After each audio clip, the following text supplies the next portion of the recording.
et le président américain Donald Trump, au Royaume-Uni, en Écosse, sur un certain nombre de questions importantes. Il y a vraiment une famine à Gaza, a déclaré Donald Trump. S'il y a une famine, si Israël la maîtrisait, la famine serait résolue. Il est facile et bon de faire des déclarations, mais malheureusement, il ne semble pas si facile de résoudre les problèmes où les gens sont très disposés à le faire. Il a également fait des déclarations sur Gaza. Je ne sais pas combien de jours se sont écoulés, mais il avait donné 50 jours à Poutine. Il a raccourci ce délai. Il a dit que je réduisais le délai que j'avais donné à 10-12 jours. Et il y a aussi des menaces pour l'Iran à partir de là. Voyons ce qu'il en est.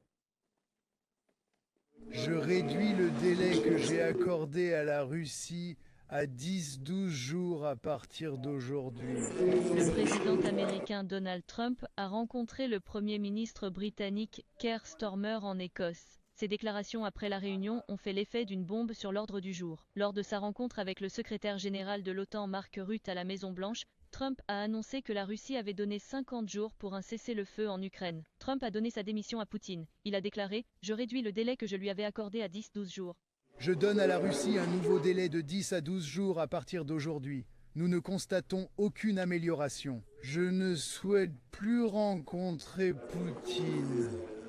Monsieur Trump a également fait des déclarations importantes au sujet de Gaza.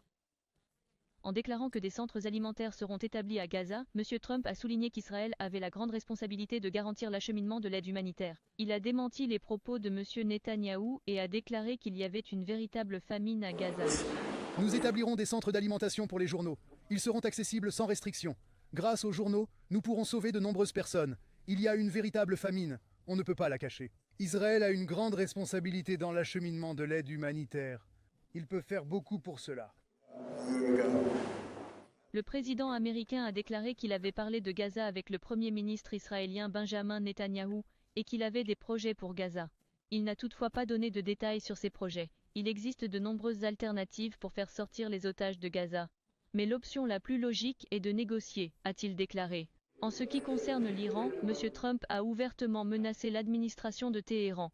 Il a déclaré que s'ils reprenaient leurs activités nucléaires, nous les détruirions rapidement. L'Iran envoie de mauvais signaux. S'ils reprennent leurs activités nucléaires, nous les détruirons jusqu'à ce qu'ils agitent leurs mains.